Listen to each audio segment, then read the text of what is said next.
Hello बच्चों, good morning. बच्चों, आज मैं आप लोग को सामाजिक विज्ञान का 7वां पाठ पढ़ाने वाली हूँ। 7वें पाठ का नाम है गुप्त युग और अन्य शासक।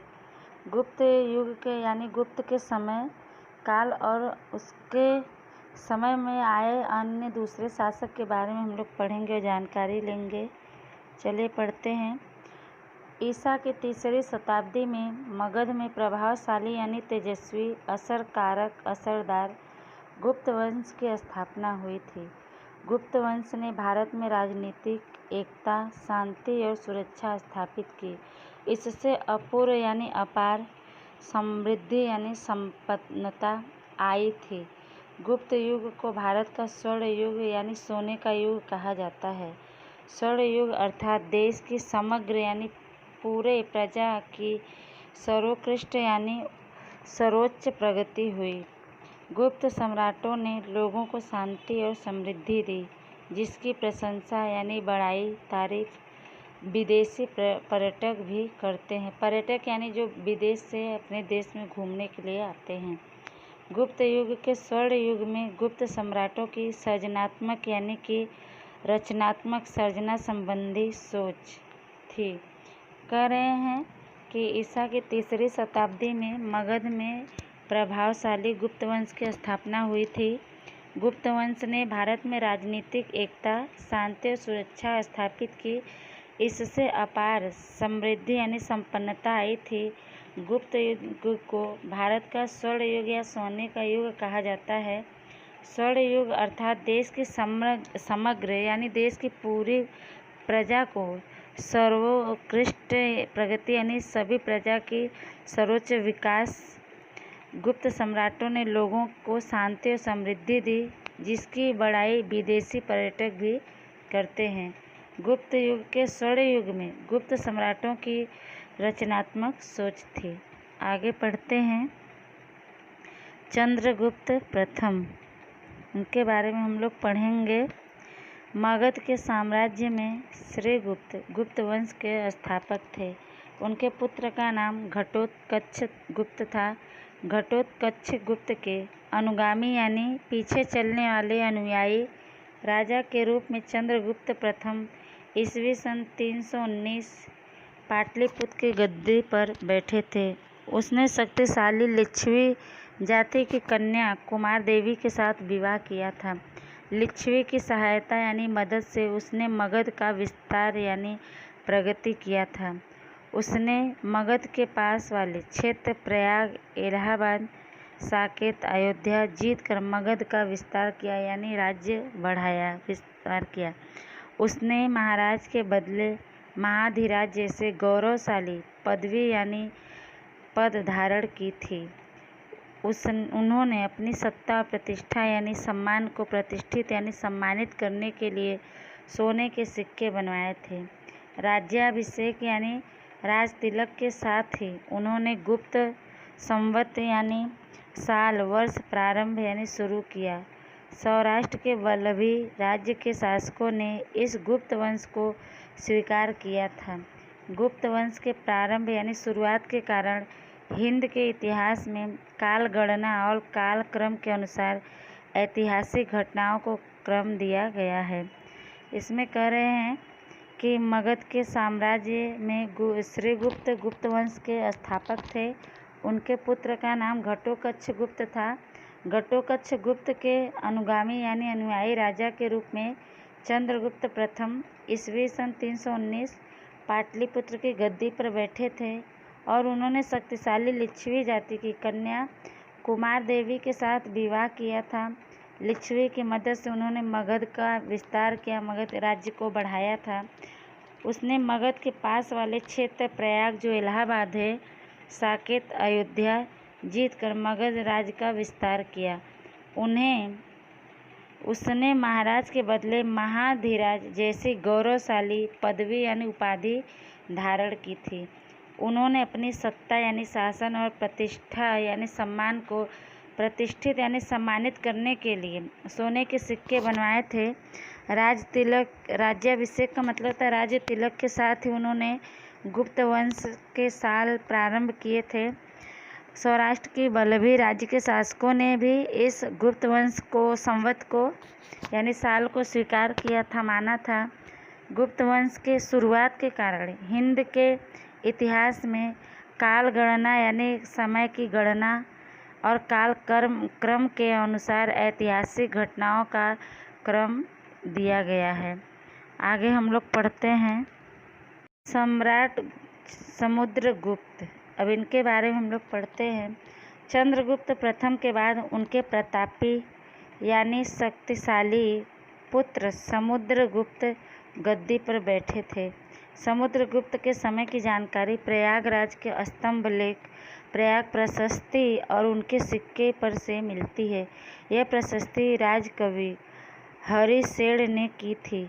उसमें सम्राट समुद्रगुप्त के दिग्विजयों और सांस्कृतिक उपलब्धियों का वर्णन मिलता है। उन्होंने अति अल्प काल में यानी बहुत थोड़े समय में उत्तर भारत के अधिकांश यानी ज़्यादातर राज्यों से लेकर अफगानिस्तान के कुषाण शासन तक विजय प्राप्त की थी।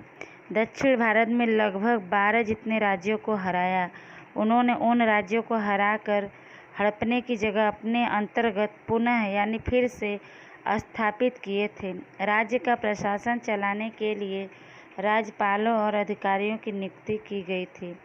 इसमें बता रहे हैं कि चंद्रगुप्त प्रथम के बाद उनके प्रतापी पुत्र समुद्रगुप्त गद्दी पर बैठे थे। समुद्रगुप्त के समय की जानकारी प्रयागराज के स्तंभ लेख यानी स्तंभों पर खंभों पर लिखे गए लेख के जिसे प्रयाग प्रशस्ति कहते हैं और उनके सिक्के पर से मिलती है।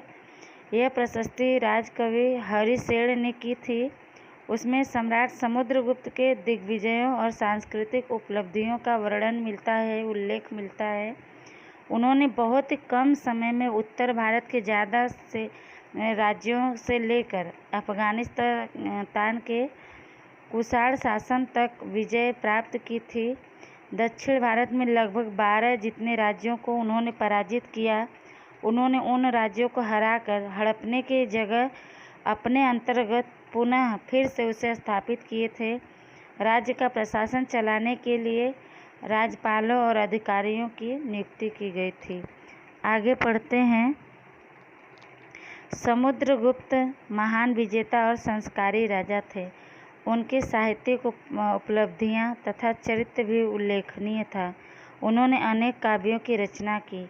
उन्हें कविराज की उपाधि यानी पदवी मिली थी, लेकिन दुर्भाग्यवश यानी नसीब अच्छा न होने के कारण आज उनका एक भी काव्य नहीं मिलता है। एक सिक्के में समुद्रगुप्त को वीणा बजाते दिखाया गया है, जिससे यह सिद्ध यानी प्रमाणित होता है कि वे संगीत प्रेमी भी थे। कह रहे हैं कि समुद्रगुप्त महान विजेता और संस्कारी राजा थे। उनके साहित्यिक उपलब्धियां तथा उनके चरित्र कैसे थे इसका भी उल्लेख था। उन्होंने अनेक काव्यों का रचना किया। उन्हें कविराज की पदवी मिली थी, लेकिन किसी कारणवश दुर्भाग्यवश आज उनका एक भी काव्य नहीं मिलता है। एक सिक्के में समुद्रगुप्त को वीणा बजाते दिखाया गया है, जिससे यह साबित होता है कि वे संगीत के प्रेमी थे, संगीत में उन्हें रुचि थी। आगे पढ़ते हैं। उनके शासन काल में अनेक मंदिर, बौद्ध विहार और जैन उपाश्रय यानी छोटी आश्रय, लघु यानी बहुत उपाश्रय का मतलब होता है लघु आश्रय बनाए गए थे। उन्होंने अश्वमेध यज्ञ किया था। उस संदर्भ में सिक्का भी बनवाया था। उन्होंने अपने दरबार में विद्वानों को एकत्र करके उच्च प्रकार के साहित्य का सर्जन यानी निर्माण रचना करवाया था। ज्ञानी उनका तथा वे ज्ञानियों की संगति चाहते थे, संगत यानी साथ चाहते थे। उन्होंने हिंदू धर्म को बढ़ाने का कार्य किया। उन्होंने सामाजिक रीति रिवाजों को स्वीकार किया था। प्राचीन भारत के इतिहास में समुद्रगुप्त का स्थान विशिष्ट यानी खास और उल्लेखनीय है। वे गुप्त काल के गुप्त साम्राज्य की महानता के सर्जक यानी निर्माता थे। इनके बारे में बता रहे हैं कि उनके शासन के समय में अनेक मंदिर, बौद्ध विहार और जैन उपाश्रय यानी छोटे लघु आश्रय बनाए गए थे। उन्होंने अश्वमेध यज्ञ किया था। उसके विषय में सिक्का भी बनवाया था। उस विषय में उन्होंने अपने दरबार में विद्वानों को एकत्र करके उच्च प्रकार के साहित्य का निर्माण करवाया, रचना करवाया था। ज्ञानी उनका तथा वे ज्ञानियों की साथ चाहते थे। उन्होंने हिंदू धर्म को बढ़ाने का कार्य किया। उन्होंने सामाजिक रीति रिवाज को माना था। प्राचीन भारत के इतिहास में समुद्रगुप्त का स्थान खास और उल्लेखनीय है। वे गुप्त काल के गुप्त साम्राज्य की महानता के निर्माता थे। आगे पढ़ते हैं। बच्चों, आप लोग देख रहे होंगे गुप्त शासनकालीन सिक्के, यानी गुप्त शासन काल के समय में सिक्के कैसे बनाए जाते थे, किस तरह से चित्र छापे जाते थे, इसमें दिया गया है यहाँ पे। आगे हम लोग पढ़ते हैं। सम्राट चंद्रगुप्त द्वितीय यानी विक्रमादित्य के बारे में हम लोग पढ़ेंगे। समुद्रगुप्त की मृत्यु हुई थी। उनकी जगह पर चंद्रगुप्त द्वितीय गद्दी पर बैठे। अपने पिता द्वारा मिला विशाल साम्राज्य सफलतापूर्वक संचालित यानी चलाया। इतना ही नहीं, कई विजय करके साम्राज्य का विस्तार किया। कह रहे समुद्रगुप्त की जब मृत्यु हुई थी तो उनके स्थान पर चंद्रगुप्त द्वितीय को गद्दी पर बैठाया गया, जो बाद में विक्रमादित्य के नाम से प्रसिद्ध हुए। अपने पिता द्वारा मिली विशाल बहुत बड़ा साम्राज्य सफलतापूर्वक यानी कामयाबी के साथ उन्होंने संचालित किया यानी चलाया। इतना ही नहीं, उन्होंने कई विजय करके साम्राज्य का विस्तार किया, साम्राज्य को बढ़ाया। आगे पढ़ते हैं। चंद्रगुप्त द्वितीय गुप्त वंश के सबसे प्रभावशाली शासक थे। उनके साम्राज्य की सीमा शक राज्यों तक फैली थी। उन्होंने गुजरात राज्य के ऊपर आक्रमण करके शक क्षत्रप वंश का अंत किया। इस विजय की याद में शकारी उपाधि धारण किया। उन्हें विक्रमादित्य भी कहते हैं। इनके बारे में बता रहे हैं कि चंद्रगुप्त द्वितीय गुप्त वंश के सबसे प्रभावशाली यानी अपना छाप छोड़ने वाले तेजस्वी सम्राट थे। उनके साम्राज्य की सीमा शक राज्यों तक फैली थी। उन्होंने गुजरात के ऊपर आक्रमण करके शक क्षत्रप वंश का अंत किया।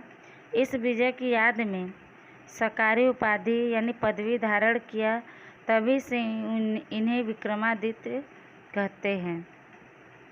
आगे उन्होंने 300 वर्ष से पैर जमाए शक क्षत्रपों को हटाने के लिए शक्तिशाली राज्यों के साथ विवाह संबंध करके अपने सैन्य बल यानी सैन्य शक्ति को बढ़ाया था। यह विवाह संबंध अपने साम्राज्य के विस्तार में और दुश्मनों को हराने में खूब उपयोगी यानी मददगार बना।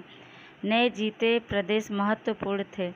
गुजरात और सौराष्ट्र के समृद्ध प्रदेश भृगु कच्छ जो भरूच है और स्तंभ तीर्थ खंबात के चालू बंदरगाह गुप्त साम्राज्य को प्राप्त हुए थे। परिणाम स्वरूप समुद्री व्यापार अधिक बढ़ा था और गुप्त राजा अथाह यानी अपार अत्यंत संपत्ति के मालिक हुए। इसमें बता रहे हैं कि उन्होंने 300 वर्षों से पैर जमाए शक क्षत्रपों को हटाने के लिए शक्तिशाली राज्यों के साथ विवाह जैसे संबंध करके अपने सैनिकों की शक्ति को बढ़ाया था। यह विवाह संबंध अपने साम्राज्य के विस्तार में यानी राज्य को बढ़ाने में और दुश्मनों को हराने में खूब मददगार साबित हुआ। नए जीते प्रदेश बहुत ही महत्वपूर्ण थे। गुजरात और सौराष्ट्र के समृद्ध यानी संपन्न प्रदेश भृगु कच्छ भरूच और स्तंभ तीर्थ खंबात के चालू बंदरगाह गुप्त साम्राज्य को मिले। परिणाम स्वरूप समुद्री व्यापार अधिक बढ़ा था और गुप्त राजा अथाह यानी अपार संपत्ति के मालिक हुए। आगे पढ़ते हैं। बच्चों, यहाँ चित्र दिया गया है गुप्त शासित भारत का मानचित्र कि गुप्त के शासन में कौन कौन से प्रदेश थे। वैशाली, पाटलिपुत्र, गंगा, नर्मदा, मरु, सिंध, ये सब उनके क्षेत्र थे गुप्त के शासनकाल में। आगे हम लोग पढ़ते हैं। चंद्रगुप्त द्वितीय के समय में आए चीनी यात्री फाहियान ने गुप्त राज्य के प्रशासन और गुप्त साम्राज्य की समृद्धि की प्रशंसा की है। चंद्रगुप्त द्वितीय वैष्णव धर्मी होने के बावजूद अन्य धर्मों के प्रति आदर भाव रखते थे। उनके सेनापति आम्रकार देव बौद्ध धर्मी और राज्य मंत्री वरसेन शैव धर्मी थे। राजधानी पाटलिपुत्र में भी अनेक बौद्ध मठ थे। इनके बारे में बता रहे हैं कि चंद्रगुप्त द्वितीय के समय में आए चीनी यात्री फाहियान ने गुप्त राज्य के शासन और गुप्त साम्राज्य की समृद्धि की बड़ाई की है। चंद्रगुप्त द्वितीय वैष्णव धर्म के मानने वाले थे, लेकिन उसके बावजूद भी दूसरे धर्मों के प्रति उनके अंदर आदर भाव था। वो सभी धर्मों का सम्मान करते थे। उनके सेनापति आम्रकार देव बौद्ध धर्म को मानने वाले थे और राज्य मंत्री वरसेन शैव धर्म को मानने वाले थे। राजधानी पाटलिपुत्र में भी अनेक बौद्ध मठ थे। आगे पढ़ते हैं। उनके शासनकाल के दौरान सांस्कृतिक उपलब्धियों के कारण ही गुप्त युग स्वर्ण युग बना था। वे विद्वानों और कवियों को आश्रय देने वाले थे। संस्कृत भाषा के महान कवि और नाटक लेखक कालिदास उनके राज कवि थे। धन्वंतरी उनके राज्य वैद्य थे। वैज्ञानिक वराहमिहिर, बैताल भट्ट, अमरकोश के रचयिता अमर सिंह जैसे रत्नों से दरबार शोभित था यानी विराजमान था। उनके समय में शिल्प, स्थापत्य और चित्रकला का सुंदर विकास हुआ था। अजंता के कई कला मंडप उनके समय में बनाए गए थे। उन्होंने राजधानी पाटलिपुत्र में अनेक बौद्ध मठ बनवाए थे। दिल्ली के पास मेहरौली के लौह स्तंभ उनके समय में बना था, जो सदियों से गर्मी और वर्षा के बाद भी जंग रहित खड़ा है, यानी उसमें जंग नहीं लगा, मूर्छा नहीं लगा। बता रहे हैं कि चंद्रगुप्त द्वितीय के शासन के समय सांस्कृतिक उपलब्धियों के कारण ही गुप्त युग स्वर्ण युग बना था। वे विद्वानों और कवियों को आश्रय यानी शरण देने वाले थे। संस्कृत भाषा के महान कवि और नाटक लेखक कालिदास उनके राज कवि थे। धन्वंतरी उनके राज वैद्य थे। वैज्ञानिक वराहमिहिर, बैताल भट्ट, अमरकोश के रचयिता यानी लिखने वाले अमर सिंह जैसे रत्नों से दरबार शोभित यानी विराजमान था। उनके समय में शिल्प, स्थापत्य और चित्रकला का सुंदर विकास हुआ था। अजंता के कई कला मंडप उनके समय में बनाए गए थे। उन्होंने राजधानी पाटलिपुत्र में अनेक बौद्ध मठ बनवाए थे। दिल्ली के पास मेहरौली के लौह स्तंभ यानी लोहे के खंभे उनके समय में बना था, जो सदियों से गर्मी और वर्षा के बाद भी उसमें जंग यानी मूर्छा नहीं लगा और वैसे का वैसे ही वो खड़ा है, जंग रहित है। आगे पढ़ते हैं। उन्होंने पाटलिपुत्र के अलावा उज्जैन को दूसरी राजधानी बनाया। उन्होंने राज्य को अलग अलग प्रशासनिक इकाइयों में बांटकर शासन किया। लगभग ईस्वी सन 414 के दौरान महान सम्राट चंद्रगुप्त विक्रमादित्य की मृत्यु हुई थी। इसमें बता रहे हैं कि उन्होंने पाटलिपुत्र के अलावा उज्जैन को दूसरी राजधानी बनाया। उन्होंने राज्य को अलग अलग प्रशासनिक इकाइयों में बांटकर शासन किया। लगभग ईस्वी सन 414 के समय महान सम्राट चंद्रगुप्त विक्रमादित्य का मृत्यु हो गया था। आगे पढ़ते हैं। गुप्त साम्राज्य का अंत, इसके बारे में हम लोग पढ़ेंगे। गुप्त साम्राज्य का अंत कैसे हुआ। चंद्रगुप्त द्वितीय की मृत्यु के बाद उनके प्रतापी पुत्र कुमारगुप्त प्रथम गद्दी पर बैठे थे। उनके समय में नालंदा की प्रसिद्ध बौद्ध विद्यापीठ और अजंता की गुफाएं तैयार की गई थी। कुमारगुप्त प्रथम के बाद उसके वीर पुत्र स्कंदगुप्त ने गद्दी संभाला था। स्कंदगुप्त के बाद निर्बल यानी कमजोर शासक, उन्मादी यानी जिस पर जुनून सवार हो, चढ़ा हो, सनकी और शक्तिशाली होड़ों के आक्रमण यानी हमला का सामना नहीं कर सके और गुप्त साम्राज्य ईस्वी सन 550 में छिन्न भिन्न हो गया यानी समाप्त हो गया। कह रहे हैं कि चंद्रगुप्त द्वितीय की मृत्यु के बाद उनके प्रतापी, शक्तिशाली पुत्र कुमारगुप्त प्रथम गद्दी पर बैठे थे। उनके समय में नालंदा की प्रसिद्ध बौद्ध विद्यापीठ और अजंता की गुफाएं तैयार की गई थी। यहाँ पे आप लोग बच्चों चित्र में देख लिए दिया गया है, नालंदा विद्यापीठ और अजंता की गुफाएं का चित्र दिया गया है। इसमें बता रहे कि कुमारगुप्त प्रथम के बाद उनके वीर प्रतापी पुत्र स्कंदगुप्त ने गद्दी संभाला था। स्कंदगुप्त के बाद निर्बल यानी कमज़ोर शासक उन्मादी यानी सनकी, जिस पर जुनून चढ़ा हो, ऐसे शक्तिशाली हुड़ों के आक्रमण का सामना नहीं कर सके और गुप्त साम्राज्य ईस्वी सन 550 में छिन्न भिन्न हो गया, बिखर गया। आगे पढ़ते हैं गुप्त काल की शासन व्यवस्था। गुप्त काल के समय में कैसी शासन व्यवस्था थी उसके बारे में हम लोग पढ़ते हैं। गुप्त काल की शासन व्यवस्था के बारे में अभिलेखों, स्मृतियों और पुराणों से जानकारी मिलती है। उसके अनुसार शासन व्यवस्था केंद्रीय, प्रांतीय और स्थानीय 3 भागों में बटी थी। कह रहे हैं गुप्त काल के शासन के समय में शासन की व्यवस्था के बारे में अभिलेखों के, स्मृतियों और पुराणों से जानकारी मिलती है। उनके अनुसार शासन व्यवस्था केंद्रीय, प्रांतीय यानी प्रदेशों और स्थानीय 3 भागों में बटी थी। आगे हम लोग पढ़ते हैं। गुप्त शासन प्रणाली में सम्राट प्रशासनिक तंत्र का केंद्र होता था। उन्हें महाराजाधिराज, परम भागवत जैसी पदवी दी जाती थी। करे गुप्त शासन प्रणाली में पद्धति में सम्राट प्रशासनिक तंत्र का केंद्र होता था। उन्हें महाराजाधिराज, परम भागवत जैसी उपाधि दी जाती थी।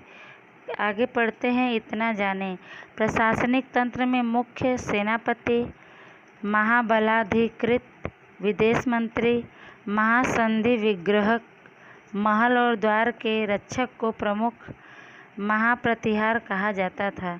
महाअश्वपति घुड़सवार सेना के प्रमुख और महापीलुपति गज सेना के प्रमुख होते थे। राज्य के दस्तावेजों को सुरक्षित रखने वाले पुस्तपाल की नियुक्ति की जाती थी। इसमें बता रहे हैं कि प्रशासनिक तंत्र में मुख्य सेनापति, महाबलाधिकृत, विदेश मंत्री, महासंधि विग्रहक, महल और द्वार के रक्षक को प्रमुख महाप्रतिहार कहा जाता था। महाअश्वपति घुड़सवार सेना के प्रमुख और महापीलुपति गज सेना के प्रमुख होते थे। राज्य के जो दस्तावेज होते थे उनको सुरक्षित रखने के लिए पुस्तपाल की नियुक्ति की जाती थी। आगे पढ़ते हैं। प्रांत यानी प्रदेश के प्रमुख पद पर ज़्यादातर राजकुमारों को रखा जाता था। कुमार, अमात्य और आयुक्त प्रांत में मुख्य भूमिका यानी रोल निभाते थे। प्रांत को भुक्ति कहा जाता था, जिसका मुखिया क्षेत्रीय था। प्रांत को जिले में बांटा जाता था, जिले को विषय कहा जाता था। करे प्रांत के प्रमुख पद पर ज़्यादा करके राजकुमारों को ही नियुक्त किया जाता था। कुमार, अमात्य और आयुक्त प्रांत यानी प्रदेश में मुख्य भूमिका निभाते थे। प्रांत को भुक्ति कहा जाता था, जिसका मुखिया क्षेत्रीय था। प्रांत को जिले में बांटा जाता था और जिले को विषयक कहा जाता था। आगे पढ़ते हैं। ग्राम स्तर पर समिति बनाई जाती थी, जिसमें वरिष्ठ गांव के मुखिया और विशेष महत्वपूर्ण वयस्क नागरिकों को लिया जाता था। इसमें बता रहा है कि ग्राम के स्तर पर एक समिति बनती थी गांव में, जिसमें वरिष्ठ यानी जो ज़्यादा उम्र के लोग होते थे, बड़े लोग होते थे, गांव के मुखिया और विशेष महत्वपूर्ण जो वयस्क व्यक्ति होते थे, नागरिकों को लिया जाता था। आगे पढ़ते हैं। गुप्त युग की आर्थिक स्थिति। गुप्त युग की आर्थिक स्थिति कैसी थी, व्यवस्था दशा कैसा था, उसके बारे में हम लोग पढ़ेंगे। गुप्त काल आर्थिक रूप से भारत का स्वर्ण युग था। कृषि, आंतरिक व्यापार और अंतर्राष्ट्रीय यानी विश्व स्तर पर व्यापार का अधिक विकास यानी बढ़ोतरी हुआ था। विशेष कृषि प्रणाली में वार्षिक, त्रिवार्षिक यानी 3 वर्ष और पंचवार्षिक यानी 5 वर्ष कृषि की प्रणाली थी। उत्तर भारत में गेहूँ, धान, गांधार में गन्ना, कश्मीर में अंगूर और केसर तथा कामरूप में नारियल होता था। बंगाल में अधिक मात्रा में धान होता था। गुजरात और सिंध में कपास यानी रुई जिसको बोलते हैं हम लोग। बंगाल में रेशम का उत्पादन होता था। दक्षिण भारत में मिर्च, मसाला, रेशम और कपास का व्यापार विकसित था यानी फैला हुआ था। कह रहे हैं कि गुप्त काल यानी गुप्त के समय में आर्थिक रूप से भारत का स्वर्ण युग था। कृषि, आंतरिक व्यापार यानी अपने देश में और राष्ट्रीय स्तर पर व्यापार का अधिक विकास हुआ था। विशेष कृषि प्रणाली में 1 वर्ष, 3 वर्ष और 5 वर्ष की कृषि की प्रणाली पद्धति थी। उत्तर भारत में गेहूँ, धान, गांधार में गन्ना, कश्मीर में अंगूर और केसर तथा कामरूप में नारियल होता था। बंगाल में अधिक मात्रा में धान होता था। गुजरात में, सिंध में कपास, बंगाल में रेशम का उत्पादन होता था। दक्षिण भारत में मिर्च, मसाला, रेशम और कपास का व्यापार विकसित था यानी विकास कर रहा था। आगे पढ़ते हैं हम लोग। राजा कुल उत्पादन का छठा भाग कर यानी टैक्स के रूप में लेते थे। चुंगी भी बोलते हैं उसको। ब्राह्मणों और मंदिर को भूमि दान में दी जाती थी। अंतर्राष्ट्रीय व्यापार गुप्त काल की विशेषता यानी खासियत थी। भारत के स्थल मार्ग द्वारा मध्य एशिया होकर यूरोप तक सूती कपड़ा, रेशमी कपड़ा और मसाले का निर्यात होता था। निर्यात का मतलब होता है कि अपने देश से दूसरे देश में वस्तु को भेजना। खंभात, भरूच, सोपारा और ताम्रलिप्ति जैसे अंतर्राष्ट्रीय बंदरगाहों से विश्व के पूर्व पश्चिम भाग में सूती कपड़ा, रेशमी कपड़ा, मसाला, तेज पत्ता, इमारती लकड़ियाँ निर्यात की जाती थी यानी भेजी जाती थी। जबकि सोना, चांदी और अन्य वस्तुओं का आयात होता था। जबकि सोना और चांदी और दूसरे वस्तु हमारे भारत में बाहर से आते थे। आयात का मतलब कि बाहर से दूसरे देश से भारत में आना। इसमें बता रहे हैं कि राजा जो भी उत्पादन होता था, पैदावार होता था, उसका छठा भाग कर के रूप में लेते थे किसानों से। ब्राह्मणों और मंदिरों को भूमि यानी ज़मीन दान में दी जाती थी। अंतर्राष्ट्रीय यानी विश्व स्तर पर व्यापार करना गुप्त काल की विशेषता थी, खासियत थी। भारत के स्थल मार्ग द्वारा मध्य एशिया से होकर यूरोप तक सूती कपड़ा, रेशमी कपड़ा, मसाले का निर्यात होता था, भेजा जाता था विदेशों में। खंभात, भरूच, सोपारा और ताम्रलिप्ति जैसे अंतर्राष्ट्रीय यानी विश्व स्तर पर बंदरगाहों से विश्व के पूर्व पश्चिम भाग में सूती कपड़ा, रेशमी कपड़ा, मसाला, तेज पत्ता, इमारती लकड़ियाँ भेजी जाती थी विदेशों में। जबकि सोना, चांदी और दूसरे अन्य वस्तुएं उसके बदले में हमारे भारत में आता था। आगे पढ़ते हैं। धार्मिक स्थिति कैसी थी उसके बारे में हम लोग पढ़ते हैं। गुप्त युग में हिंदू धर्म और संस्कृति पूर्ण रूप से शिखर यानी ऊंचाई पर थी। गुप्त सम्राट ने वैष्णव धर्म को राजधर्म घोषित यानी ऐलान किया था।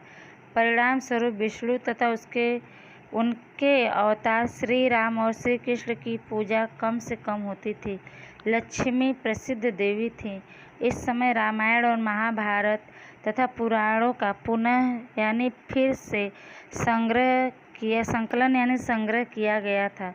श्रीमद् भगवद गीता इस समय का सबसे महत्वपूर्ण ग्रंथ था। बता रहे इसमें कि गुप्त काल में हिंदू धर्म और संस्कृति पूरी तरह से ऊंचाई पर थी। गुप्त सम्राट ने वैष्णव धर्म को राजधर्म का ऐलान किया था कि ये राज धर्म के रूप में मनाया जाएगा, मानेंगे लोग। जिसका परिणाम ये था कि विष्णु और उनके अवतार श्री राम और श्री कृष्ण की पूजा कम से कम होती थी। लक्ष्मी प्रसिद्ध देवी थी उस समय। इस समय रामायण और महाभारत जैसे पुराणों का फिर से संग्रह किया गया था। श्रीमद् भगवद गीता इस समय का सबसे ही महत्वपूर्ण ग्रंथ था। आगे पढ़ते हैं। वैष्णव धर्म की तरह ही शैव धर्म का गुप्त काल में विकास हुआ था। दक्षिण भारत में शैव संत नयनार कहे जाते थे, जबकि वैष्णव संतों को अलवार कहा जाता था। महिषासुर मर्दिनी यानी दुर्गा की पूजा भी होती थी। सूर्य और कार्तिकेय यानी भोलेनाथ के बेटे कार्तिकेय की पूजा भी प्रचलित थी यानी फैला हुआ था। इसमें बता रहे वैष्णव धर्म की तरह ही शैव धर्म का गुप्त काल में विकास हुआ था। दक्षिण भारत में शैव संत नयनार कहे जाते थे, जबकि वैष्णव संतों को अलवार कहा जाता था। महिषासुर मर्दिनी यानी महिषासुर को मारने वाली दुर्गा माता की पूजा भी होती थी। सूर्य और कार्तिकेय की पूजा भी विख्यात थी, प्रचलित थी उस समय। आगे गुप्त युग में बौद्ध धर्म और जैन धर्म का भी विकास हुआ था। समुद्रगुप्त बौद्ध धर्म के संरक्षक थे। बौद्ध धर्म के हीनयान और महायान शाखा का विकास हुआ था। इसमें बता रहे कि गुप्त युग में बौद्ध धर्म और जैन धर्म का भी विस्तार हुआ था। समुद्रगुप्त बौद्ध धर्म के संरक्षक थे, उसका विस्तार किए। बौद्ध धर्म के हीनयान और महायान शाखा का भी विकास यानी वृद्धि हुआ था। आगे पढ़ते हैं। गुप्तकालीन सांस्कृतिक स्थिति। गुप्त काल के समय में सांस्कृतिक स्थिति दशा कैसी थी संस्कृति की, उसके बारे में हम लोग पढ़ते हैं। गुप्त काल सांस्कृतिक रूप से भारत का स्वर्ण काल था। इस काल में अनेक नई भाषाओं का जन्म हुआ। कालिदास, स्कंद स्वामी, हरि स्वामी और रानी विजया तथा आर्यशूर इस समय के महत्वपूर्ण साहित्यकार थे। इनमें से कालिदास सबसे श्रेष्ठ यानी उच्च साहित्यकार थे। कालिदास को भारत का शेक्सपियर यानी राइटर कहा जाता है।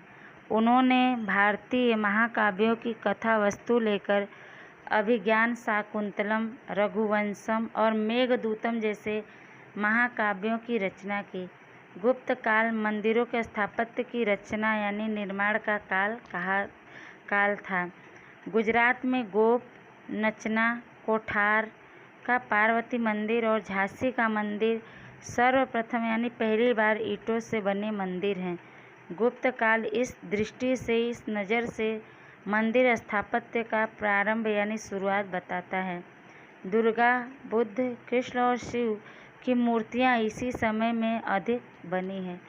इसमें बता रहे हैं कि गुप्त काल के समय में सांस्कृतिक रूप में भारत का स्वर्ण काल था, सोने का समय था माना जाता था उस समय।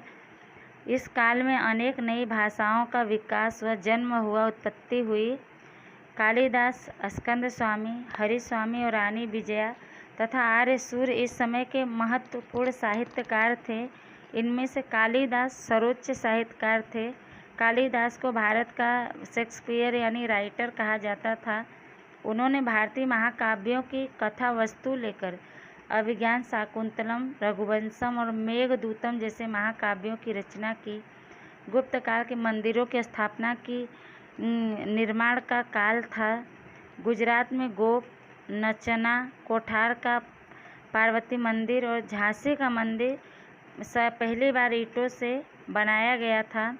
गुप्त काल में इस नज़र से मंदिर स्थापत्य का शुरुआत बताता है कि तब से मंदिर की स्थापना की शुरुआत की गई थी। दुर्गा, बुद्ध, कृष्ण और शिव की मूर्तियां इन्हीं के समय में अधिक से अधिक बनी हैं। आगे पढ़ते हैं। गुप्तकालीन विज्ञान की स्थिति। गुप्त काल के समय में विज्ञान की क्या स्थिति थी उसके बारे में हम लोग पढ़ते हैं। महान वैज्ञानिक आर्यभट्ट और वराहमिहिर इस काल यानी समय में हुए थे। आर्यभट्ट ने शून्य और दशमलव संख्या प्रणाली यानी पद्धति की खोज की थी। वराहमिहिर ने बृहद संहिता नामक खगोल शास्त्र की महत्वपूर्ण पुस्तक लिखी। भाग्यभट्ट ने आयुर्वेद के क्षेत्र में अष्टांग हृदय नामक महान ग्रंथ लिखा। इस युग में मनुष्य प्राणियों के लिए वैदिक शास्त्र लिखा गया था। हाथी घोड़े की दवाओं की खोज की गई थी। रसायन शास्त्र का विकास हुआ था। उसका सबसे सर्वश्रेष्ठ यानी सर्वोच्च उदाहरण दिल्ली के पास मेहरौली का लौह स्तंभ है, जिसमें आज भी जंग नहीं लग पाया है। इसमें बता रहे हैं कि महान वैज्ञानिक आर्यभट्ट और वराहमिहिर इसी काल में हुए थे। आर्यभट्ट ने शून्य और दशमलव जैसी संख्या की खोज की थी। वराहमिहिर ने बृहद संहिता नामक खगोल शास्त्र की महत्वपूर्ण पुस्तक लिखी। भाग्यभट्ट ने आयुर्वेद के क्षेत्र में अष्टांग हृदय नामक महान ग्रंथ लिखा। इस युग में मनुष्य प्राणियों के लिए वैदिक शास्त्र लिखा गया था। हाथी घोड़ों के दवाओं की खोज की गई थी। रसायन शास्त्र का विकास हुआ था। उसका सबसे सर्वोच्च उदाहरण दिल्ली के पास मेहरौली का लौह स्तंभ जो बनाया गया है, उसमें आज भी जंग नहीं लगा है।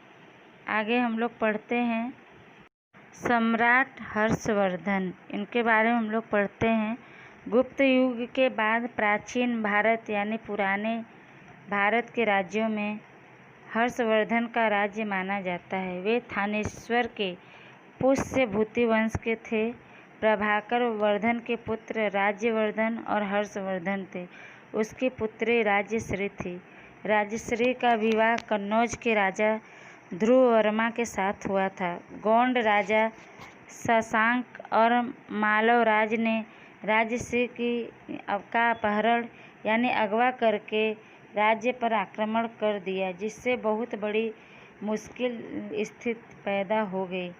राज्यवर्धन की मृत्यु राज्यश्री को बचाने में हुई थी। इसमें बता रहे हैं कि गुप्त युग के बाद प्राचीन भारत के राज्यों में हर्षवर्धन का राज्य माना जाता है। वे थानेश्वर के पुष्य भूति वंश के थे। प्रभाकर वर्धन के पुत्र राज्यवर्धन और हर्षवर्धन थे। उनकी पुत्री राज्यश्री थी। राज्यश्री का विवाह कन्नौज के राजा ध्रुव वर्मा के साथ हुआ था। गौड़ राजा शशांक और मालवराज ने राज्यश्री को अगवा करके राज्य पर आक्रमण कर दिया था, जिससे बहुत ही खराब स्थिति पैदा हो गई थी और राज्यश्री को बचाने में ही राज्यवर्धन की मृत्यु हो गई थी। आगे पढ़ते हैं। इस विषम यानी कठिन अवस्था में ईस्वी सन 606 में सम्राट हर्ष ने राज्यारोहण किया। उन्होंने राज्यश्री को बचाया। इतना ही नहीं, उन्होंने राज्यश्री के राज्य कन्नौज और थानेश्वर दोनों राज्यों पर अपना योग्य शासन शुरू किया करें। और इस खराब स्थिति में कठिन अवस्था में ईस्वी सन 606 में सम्राट हर्ष ने राज्यारोहण के अन्य कई राज्यों को जीता। उन्होंने राज्यश्री को भी बचाया। इतना ही नहीं, उन्होंने राज्यश्री के राज्य कन्नौज और थानेश्वर दोनों राज्यों पर अपना योग्य जितना ज़रूरत है उस अनुसार शासन शुरू किया। आगे पढ़ते हैं।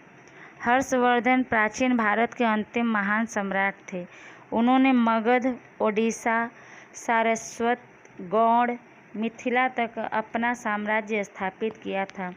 उनके समकालीन राज्यों में वल्लभी के मैत्रिक राजा ध्रुवसेन उनके दामाद थे। दक्कन में पुलकेशिन द्वितीय सबसे शक्तिशाली राजा थे। हर्षवर्धन और पुलकेशिन के मध्य नर्मदा तट पर युद्ध हुआ। सम्राट हर्ष पराजित यानी हार गए। हर्ष नर्मदा के उत्तरी भाग के बड़े राजा माने जाते थे। इसमें कह रहे हैं कि हर्षवर्धन पुराने समय के अंतिम महान सम्राट थे भारत के। उन्होंने मगध, ओडिशा और सारस्वत, गौड़, मिथिला तक अपना शासन स्थापित किया था, राज्य स्थापित किया था। उनके समकालीन यानी उनके समय में ही उनके राज्य में वल्लभी के मैत्रिक राजा ध्रुवसेन उनके दामाद थे। दक्कन में पुलकेशिन द्वितीय सबसे शक्तिशाली यानी ताकतवर राजा थे।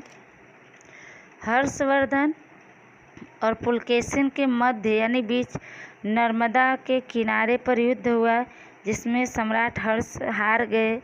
हर्ष नर्मदा के उत्तरी भाग के सबसे बड़े राजा माने जाते थे। आगे पढ़ते हैं। सम्राट हर्ष के सांस्कृतिक योगदान यानी सहयोग अधिक था। उनके काल यानी समय में महान चीनी यात्री ह्वेनसांग भारत आए थे और उनके दरबार में रह रहे थे।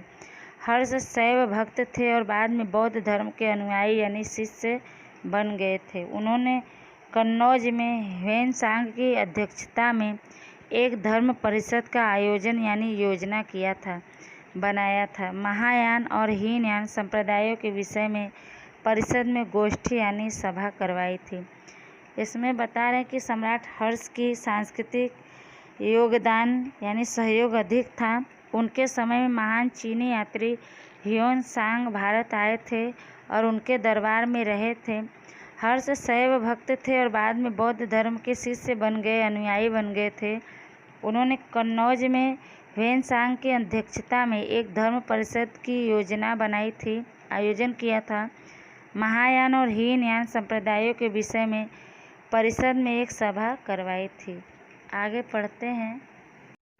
सम्राट हर्ष साहित्य, कला और विद्या के प्रति अनुराग यानी विश्वास रखते थे। उनके दरबार में महान कवि बाणभट्ट थे, जिन्होंने हर्षचरित और कादंबरी जैसे संस्कृत के ग्रंथ लिखे। मयूर भट्ट और कवि जयसेन भी हर्ष के समय के महान कवि थे। हर्ष स्वयं एक उच्च कोटि के साहित्यकार थे। उन्होंने प्रियदर्शिका और रत्नावली नामक 2 नाटक लिखे थे। साथ ही साथ भगवान बुद्ध की जातक कथाओं के ऊपर से नागानंद नाम का विशेष नाटक लिखा था। इसमें बता रहे हैं कि सम्राट हर्ष साहित्य, कला और विद्या के प्रति विश्वास रखते थे, प्रेम रखते थे। उनके दरबार में महान कवि बाणभट्ट थे, जिन्होंने हर्षचरितम और कादंबरी जैसे संस्कृत के ग्रंथ लिखे। मयूर भट्ट और कवि जयसेन भी हर्ष के समय के महान कवि थे। हर्ष खुद एक उच्च कोटि के यानी सर्वोच्च साहित्यकार थे। उन्होंने प्रियदर्शिका और रत्नावली नामक 2 नाटक लिखे थे। साथ ही साथ भगवान बुद्ध की जातक कथाओं के ऊपर से उन्होंने नागानंद नाम का एक विशेष नाटक भी लिखा था। आगे पढ़ते हैं। हर्ष अन्य राज्यों के साथ मित्रता का संबंध यानी रिश्ता रखते थे।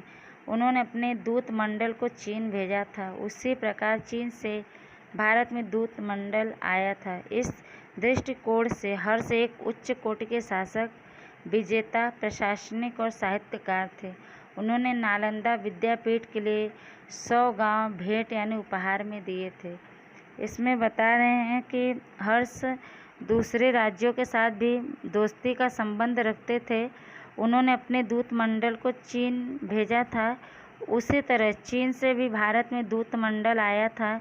इस नज़रिए से हर्ष एक सर्वश्रेष्ठ शासक, विजेता और प्रशासनिक और साहित्यकार थे।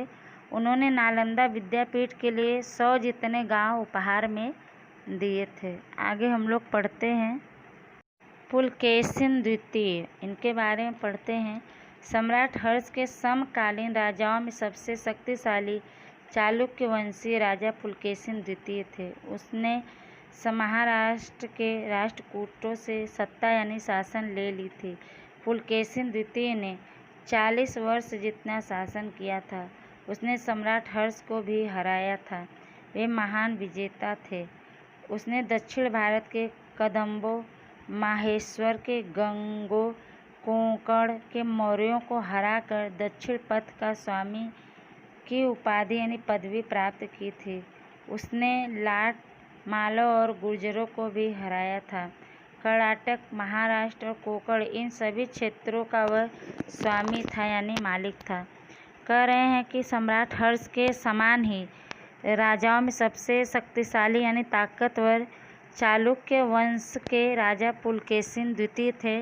उसने महाराष्ट्र के राष्ट्रकूटों से सत्ता यानी शासन ले ली थी। पुलकेशिन द्वितीय ने 40 वर्ष जितना राज किया था। उसने सम्राट हर्ष को भी पराजित किया। वह महान विजेता था।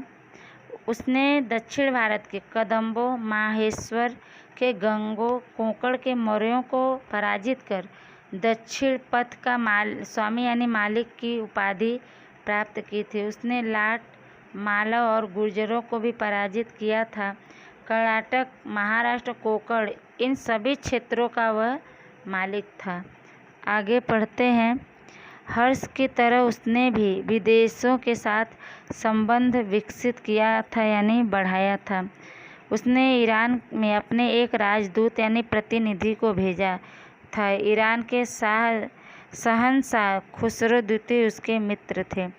इसमें कह रहे हैं हर्ष की तरह उसने भी विदेशों के साथ मित्रता जैसे संबंध बनाए थे। उसने ईरान में अपने एक राजदूत यानी प्रतिनिधि को भेजा था। ईरान के शहंशाह खुसरो द्वितीय उसके मित्र यानी दोस्त थे। आगे पढ़ते हैं। अन्य राज्य। इस समय में अन्य राज्यों में कांची के पल्लव, राजस्थान के गुर्जर प्रतिहार, वल्लभी के मैत्रक, दक्षिण गुजरात में गुर्जर, कश्मीर में करकोटक वगैरह का समावेश होता है, जिसमें कांची के पल्लव स्थापत्य और कला के लिए प्रसिद्ध थे। उन्होंने ब्रह्मा, विष्णु और महेश की अनेक मूर्तियों को शिलाओं यानी पत्थरों में खुदवाकर मंदिर बनवाए थे। महाबलीपुरम के समुद्र तट पर रथ मंदिर बनवाकर पल्लवों ने भारत की सांस्कृतिक समृद्धि यानी संपन्नता में वृद्धि यानी बढ़ोतरी की थी। कांजीवरम में उनके द्वारा बनवाया गया कैलाशनाथ मंदिर उस समय का सर्वश्रेष्ठ यानी सर्वोच्च मंदिर माना जाता है। कह रहे दूसरे अन्य राज्य के बारे में बता रहे हैं कि इस समय में अन्य राज्यों में कांची के पल्लव, राजस्थान के गुर्जर प्रतिहार, वल्लभी के मैत्रक, दक्षिण गुजरात में गुर्जर, कश्मीर में करकोटक और दूसरे राज्यों का समावेश हुआ था, जिसमें कांची के पल्लव स्थापत्य और कला के लिए प्रसिद्ध हैं, विख्यात थे। उन्होंने ब्रह्मा, विष्णु, महेश की अनेक मूर्तियों को शिला यानी पत्थरों में खुदवाकर मंदिर बनवाया था। महाबलीपुरम के समुद्र के किनारे पर रथ मंदिर बनवाकर पल्लवों ने भारत की सांस्कृतिक संपन्नता में बढ़ोतरी की थी। कांजीवरम में उनके द्वारा बनवाया गया कैलाशनाथ मंदिर उस समय का सबसे सर्वोच्च मंदिर माना जाता है। बच्चों, यह पाठ आपका समाप्त होता है। इसको आप लोग अच्छे से 1 से 2 बार सुनिएगा और इसका प्रश्न उत्तर मैं आप लोग को बाद में भेजूंगी। तब तक के लिए धन्यवाद।